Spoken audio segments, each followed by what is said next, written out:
बिस्मिल्लाहिर्रहमानिर्रहीम। अस्सलाम वालेकुम। कैसे सब? उम्मीद करती हूँ सब ठीक ठाक होंगे, खुशबाश होंगे, खैरफियत से होंगे। तो करते हैं जी अपने आज के व्लॉग का आगाज़। सुबह सुबह का टाइम है। अनाया फातिमा को मैंने सुला दिया और रात को तो मेरा टाइम ही नहीं लगा, मैं सो गई थी। तो सुबह उठ के मैंने कमेंट्स जो है ना कल वाली वीडियो के पढ़े थे। तो काफ़ी बहन भाई कह रहे थे, एक ने लिखा हुआ था कि जब आपकी डिलीवरी के टाइम पे अब्बास वहाँ पे क्यों नहीं आए। ये बात यहाँ पे मैं क्लियर करना चाह रही थी।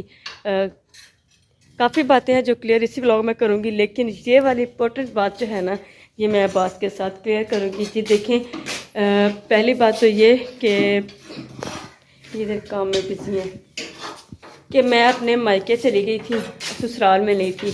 मायके क्यों गई थी, उसे नमी जी ने भी बताया था। अगर समीर बेटे की तबीयत ठीक होती तो मैं मायके कभी ना जाती। आप पितारा मुझे संभालने आई हुई थी और मजबूरी थी तो चली गई। तो अगर ससुराल में होती तो अब्बास यहाँ से हॉस्पिटल लेके जाते, भाभी आसिया थी, भाई फयाज, भाई जवेद। ये जितनी बार भी मेरी तबीयत ख़राब हुई है, कभी भाई जवेद साथ में थे, कभी भाई फयाज साथ में थे, अम्मी जी भी साथ में थी, भाभी आसिया भी। लेकिन वहाँ पे मजबूरी ये थी कि एक तो रात का टाइम था, दूसरा कि अगर ससुराल में होती तो ये संभालते, मायके में थी तो मायके वालों ने संभाला। साथ में पप्पू मेरा भी थी, सॉरी बाजू मेरा भी थी, मेरी खाला भी थी, अम्मी जी, अब्बू जी। तो रात के 8 साढ़े 8 बज चुके थे। तो जब मेरा मतलब डॉक्टर ने बताया था कि ऑपरेट होना है, तो अब्बास ने कॉल की, बाजू मेरा ने इनको बता दिया था पीछे, अम्मी जी को भी। तो अब्बास ने कॉल की कि मैं आ जाऊँ। लेकिन उस दिन मतलब उन दिनों में इलाके के कुछ हालात ख़राब थे, मतलब ठीक हालात नहीं थे। तो इस वजह से फिर मैंने इनको मना कर दिया कि आप सुबह आ जाना ना। अभी एक तो रात हो गई है, यहाँ से तकरीबन 6 बजे के बाद हमारे इलाके से निकलना बहुत मुश्किल बात है, बहुत मुश्किल हो जाता है। कोई अगर है मजबूरी में अगर निकलना पड़े तो फिर मैंने इनको मना कर दिया था। अब्बू जी ने भी मना किया था कि अब्बास अभी ना आना, क्योंकि एक तो हालात ठीक नहीं है, दूसरा रात काफ़ी ज़्यादा हो चुकी है। तो आते आते 10 बज जाएंगे, तो फिर आप सुबह ही आ जाना। इसीलिए अब्बू जी ने और मैंने, अम्मी जी ने इनको मना किया था, इसीलिए ये नहीं जा सके। दसो जी। काफ़ी बहन भाई ने रात को बोला कि डिलीवरी के टाइम पे अब्बास ने आप लोग को छोड़ दिया था, टाइम पे नहीं पहुँचे। इतनी इनको खुशी थी क्योंकि मैं दूसरे दिन जब ये गए थे ना अनाया फातिमा से मिलने, इतनी खुशी थी। अपना मोबाइल जो है ना छोटा, वो भी घर पे भूल गए थे, अपना पर्स भी घर पे ही भूल गए थे। कोई इनके पास पैसे नहीं थे, कुछ भी नहीं थे, हर चीज़ घर पे भूल गए थे। कुछ चीज़ें मैंने मंगवाई थी, वो भी ये घर पे ही भूल गए थे। तो इतनी इनको खुशी थी। आप लोग ये ना कहिएगा कि ये घर पे जानबूझ के भूल गए थे, ऐसी वैसी कोई बात नहीं है। बस यही रीज़न था। काफ़ी बहन भाई कह रहे थे अब्बास बहुत ज़्यादा प्यार करते हैं अपनी बेटी को भी, मुझे भी। तो इसीलिए अब्बू जी ने मैंने मना किया था कि आप लोग ना आए। तो बाकी कोई नहीं, वो टाइम गुजर गया, अल्लाह ताला ने बहुत अच्छे से गुजार दिया ये टाइम, और मैं बहुत खुश हूँ। तो हूँ तुम जाओ पट्ठिया से खत्म कर ले। आज तो फ्राइडे, आज तो मिस्त्री भाई भी नहीं आएंगे। क्या छिट्टे ना होने? छिट्टे ना होने? नहीं, दोबारा ने पानी नहीं लगाना। हो सकता है हमारा प्रोग्राम बन जाए मायके जाने का। अब्बास कह रहे कि मैं छोड़ आऊँगा, तो आप ना 2-3 दिन वहाँ जाके रह लें, क्योंकि अम्मी जी, अब्बू जी, भाई उस्मान कह रहे थे कि अनाया फातिमा को लेके आना। तो फिर अब्बास कह रहे कितने दिन मैं तो रुक नहीं सकता। और वैसे भी इनके यहाँ अम्मी जी कह रही थी कि रिवाज है कि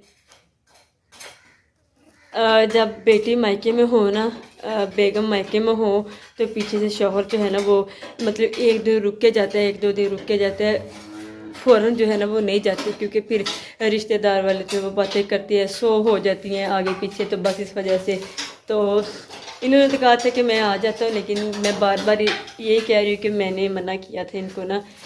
हर किसी को अपने अपने हिसाब, घर के हिसाब का भी पता होता है, इलाके का भी पता होता है। उन दिनों में हालात भी बहुत जो है ना वो चल रहे थे ख़राब।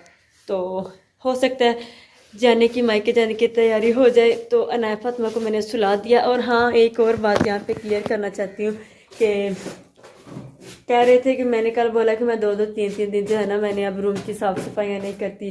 अच्छा जी, कहते हैं कि 24 घंटे बस यही काम है। बस अभी मैंने नाया फातिमा को सुलाया, तो कपड़े हैं इनके अब्बास के कपड़े, नाया फातिमा की, मेरे अपने कपड़े, वो अभी मैंने धोने हैं। तो सेंध की साफ सफाई करती हूँ। तो फिर इस टाइम मिस्त्री भाई की चाय वगैरह बनानी, आज तो मैं साफ सफाई करूँगी क्योंकि आज मिस्त्री भाई भी नहीं है। तो नाया फातिमा पूछ लें, अगर वो ठीक हो ना तो फिर वो बिल्कुल माशाल्लाह से तंग नहीं करती। तो अगर वो मतलब उसकी तबीयत ठीक ना हो तो पूछ लें अब्बास से कि वो रोना शुरू कर देते, किसी के पास वो चुप नहीं होती सिवाय मेरे। तो फिर मुझे भी गुस्सा आ जाता है वो रो के इतना अपना भी बुरा हाल कर देती है, मेरा भी दिल इतना हो जाता है ना कि वो चुप नहीं कर रही, मैं खुद जो है ना वो रोने लग जाती हूँ उसी के साथ। तो ऐसी जी, ऐसी कोई बात नहीं है, अल्लाह ताला का लाख लाख शुक्र है, मैं खुश हूँ, सारे केयर करते हैं यहाँ पे। और मैंने बताया था कि चूल्हे सिलेंडर भी हैं हमारे घर में, बस जब मैं वीडियो वगैरह अपनी बनानी होती है ना तब मैं इस्तेमाल करती हूँ। बाकी खाना, कल मेहमान भी आए हुए थे तो अम्मी जी ने सारा बनाया। मैं पहले आटा मैंने छान के छन्नी के साथ रखा तो गूंथती हूँ, लेकिन अनाया फातिमा फिर से रोना शुरू हो गई। अम्मी जी ने हांडी रखी हुई थी तो अम्मी ने बोला कि मैं पास में आटा गूंथ लेती हूँ, तो आप ना इसको चुप करवा लें। रोटियां बनाने का जब टाइम आया तब ये रोने लग गई। फिर हिबा बेटी ने झल्ली में डाल के मैंने उसको दिया तो हिबा ने जो है ना वो झूले देना स्टार्ट किए, तब ये चुप हुई। तो बस इसी तरह हैं ये 6 माह जो है ना, ये अभी थोड़ा है मुश्किल ही, अभी बच्ची है, तंग नहीं मतलब करती है ना। फिर रोंदी भाई अजय हूँ तो मैं सुला के आई, बच्चे वेद कह रहे वो अनाया फातिमा रो रही है, अभी मैं उसको सुला के तो बाहर आई हूँ। हाँ जी भाभी जी आ गई। ये भाभी आसिया झूले दे रही हैं, तेरे पीछे ही जाग गई है। ओ लो जो हूँ तो मैं सुला के गई हाँ बीबी रानी है ना हीरा हीरा वादा दिंदी सी ਤੁਹਾਨੂੰ हो संभाला नहीं है बहना को, झूले देने थे ना बहना को। हीरा कहती मैंने खुद बाहर लेके जाओ। वाह बे वाह, हाँ क्या बात है।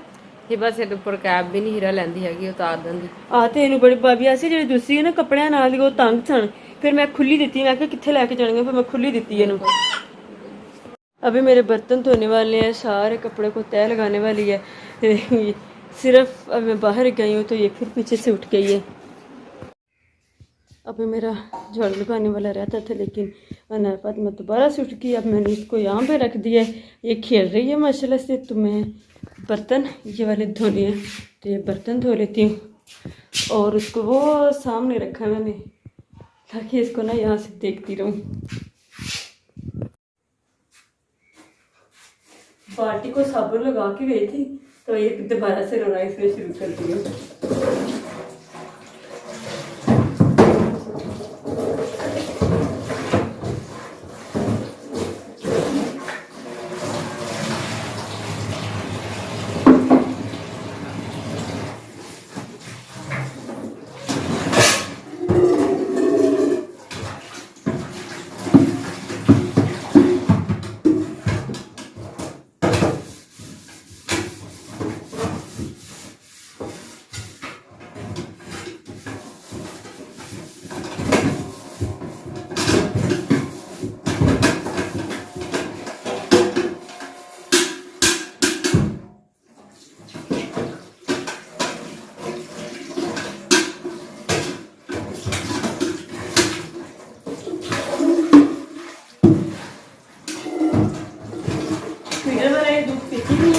तो इस वजह से ना इसको इतनी ज़्यादा नींद नहीं रहती। एक सिस्टर थी वो कह रही थी कि बच्चा जब इतने टाइम का होता है ना, इतना छोटा बच्चा जो है ना वो अक्सर ज़्यादा सो रहता है, जब दूध पीने का टाइम आता है ना दूध के वक्त ये इतना बच्चा उठता है, लेकिन ये इतना नहीं सोती, इसकी भूख जो है ना वो ही पूरी नहीं होती, दूध पेट भर के पीती नहीं है, पता नहीं इसको क्या मसला है क्या नहीं। तो डिब्बे वाला दूध भी नहीं पीती, गाय वाला दूध भी नहीं पीती, तो इस वजह से इसको भूख लग जाती, इतनी इसकी नींद है नहीं। अभी मैंने आपको दिखाया था ना, थोड़ी देर 5 मिनट शायद मैं गई हूँ बाहर, इसने रोना शुरू कर दिया, फिर इसको मैंने सुलाया, फिर आके सिर्फ एक बाल्टी को साबुन लगाया, फिर रोना शुरू कर दिया, फिर भाई प्याज ने आवाज़ गई कि भाभी अनाया फातिमा दोबारा से उठ गई है। ये है जिसका सोना और ये है मेरे काम। बीच में काम होते हैं।